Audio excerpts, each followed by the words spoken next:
State your name, Honora Lawson, occupation. teacher. I will be asking you some questions. Would you mind answering them? Sure, no problem. First question. What are you willing to accomplish as a teacher?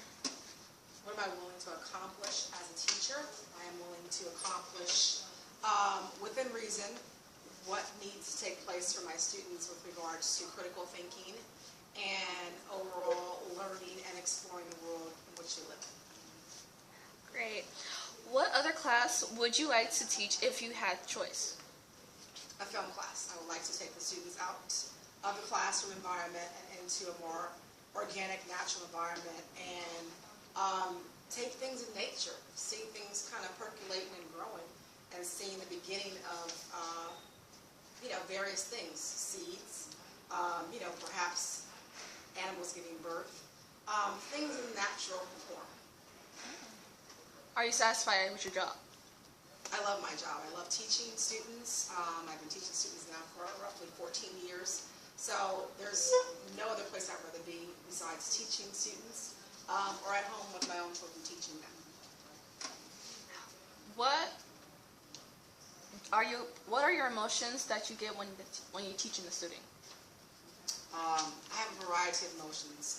Earlier today I had a warm question on the board, and I got a little teary-eyed when I was listening to students express the world that they want to live in. We're at a place in our lives where a lot of times we don't always think of the children and how adult actions impact and or influence students short-term and long-term. So earlier I was a little sad but proud to hear some of my students' manifestations of how they would like to see the world, their ultimate utopia. Why do you choose teaching as your job? I grew up in a household with one of the best educators that I know, my mother. So I was influenced as a young girl watching my mother plan lessons, actual teaching at her school site, Normandy Avenue Elementary School, as well as coming home and making essential parent phone calls and helping out parents and students. That was just the greatest thing in the world for me to see. So I decided at some point in my life to go ahead and become a teacher. How do you handle all these kids in the classroom at once? I'm strict, but I would say I'm motherly.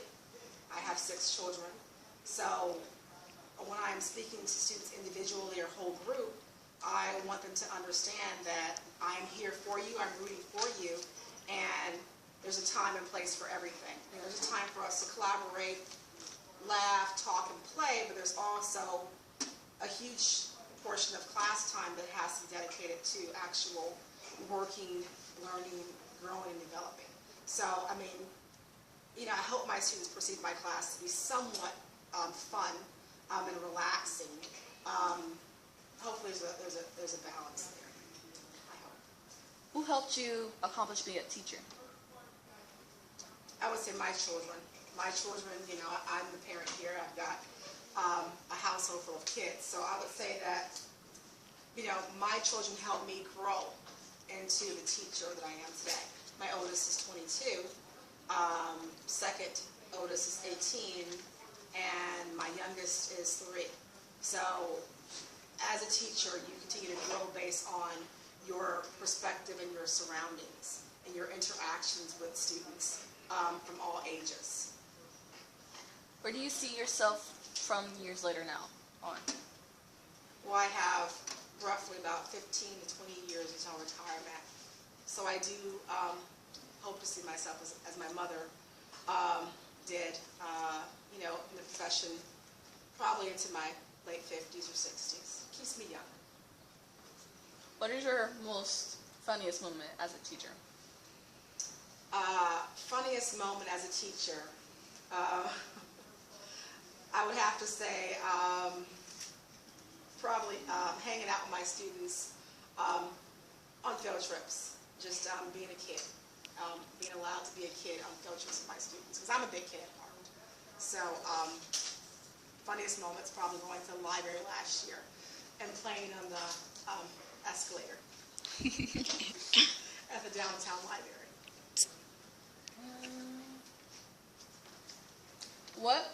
When you teach, what do you feel on what have you accomplished?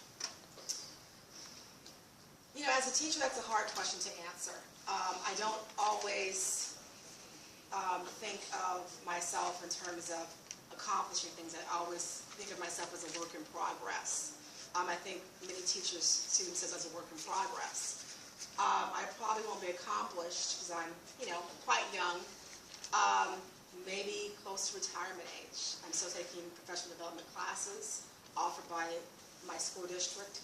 I'm still willing to go out and learn from students and other teachers. So as far as accomplished, I'll probably accomplish the day I retire. What do you expect from your class now? I expect greatness. I expect my students to, be the next generation of writers, of scholars, of inventors, of great thinkers. I expect to pick up a book one day and see one of my students' name on it. I expect to have, an entire library at some point in time in my home filled with writers and authors who I've influenced in some way. When the culmination happens, what are your emotions are going to feel like besides pride? Well, I'm sending them off into the world like a mother, so to speak. So it's hard. I get very emotional thinking that every year that I'll have to say goodbye to my students.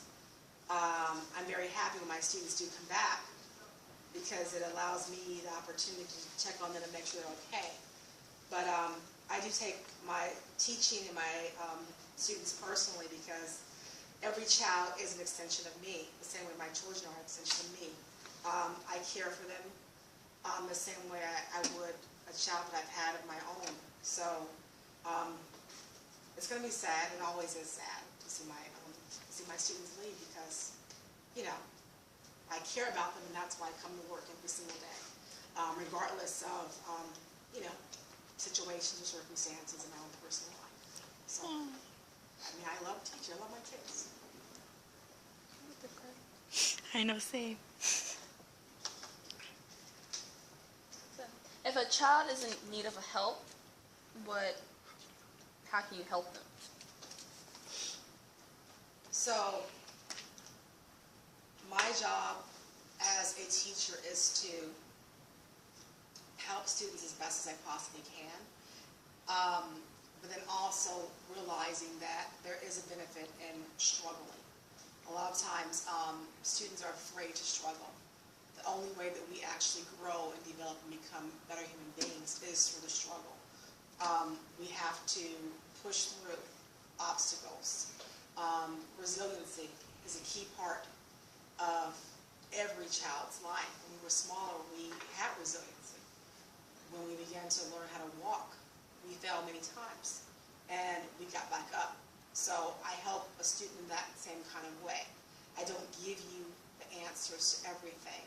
I'm there to help you, guide you, and to foster learning. So that's how I see myself. How do you feel when a student doesn't reach up to your expectations for them that you have for them? I'm disappointed, but I let the student know that I'm always here for them. I've had many students email me and ask me questions. I have many students email me essays and say, can you revise this here? How's it sound? So I think in the end, my students know that no matter what, I still support them. I still love them, and I'm still rooting for them no matter what.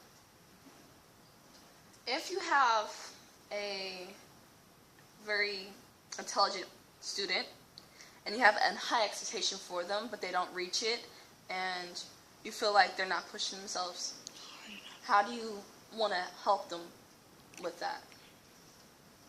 That would probably be a private conversation, and just kind of really going over the real world, asking them what are they seeing, where do they see themselves within the next 6 months. I always start in small increments, and then where do you see yourself in the next 5 years, in the next 10 years, because it's essential for students at any age to understand that life is, you know, cyclic. Everything in life builds on everything else. So we have to work on that foundation in an effort to create the best possible outcome for that student. So I think it's essential for teachers and parents to have those heart-to-heart conversations with their children and their students, allowing them to make the best choices, because at the end of the day, you know, what I want for a child and what they want for themselves may be different. That's why we have free will. Students are able to choose and pick what they want at whatever stage they're in their lives. What if a child knows they can do it, but they don't show that they can, and you see it, and you tell them that they can't, but you know in your heart that they can? How do you feel about that? I had several of those students this summer when I taught summer school at Venice High School, and I work with a slightly older population. Just continuing to have one-on-one conversations. I don't like to incentivize things, but sometimes you need to do that. And incentivize in the sense of, you know, maybe saying, hey, you know, you like, you know, maybe Starbucks. These are high school students coming in with coffee frappuccino. So I might purchase a gift card.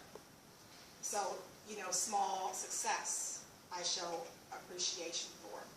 And by the end, that helps the student understand, you know, and tap into their maximum potential.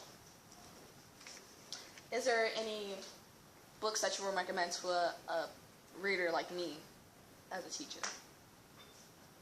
You know, I know some teachers, or a lot of teachers, like to have the students pick out books. But we are now living in a different world. We are bound by new state standards. We're bound by Common Core state standards.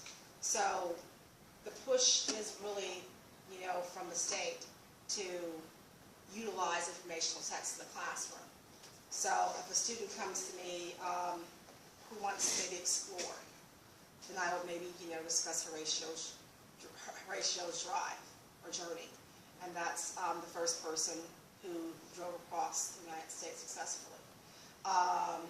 Or Shackleton, he was the first explorer to make it across the Antarctic.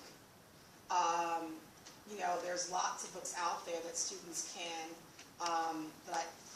pull from based on what they essentially like. So I do use informational text. If a kid likes basketball, let's go ahead and look at perhaps a Michael Jordan or Kobe Bryant. You know, so I do try to look at what the kid likes and then loop it with something that's going to meet the requirement of the state standards.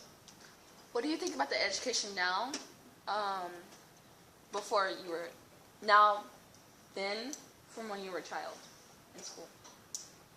I think it's more rigorous. I think it's rigorous. Annotating, which a lot of students are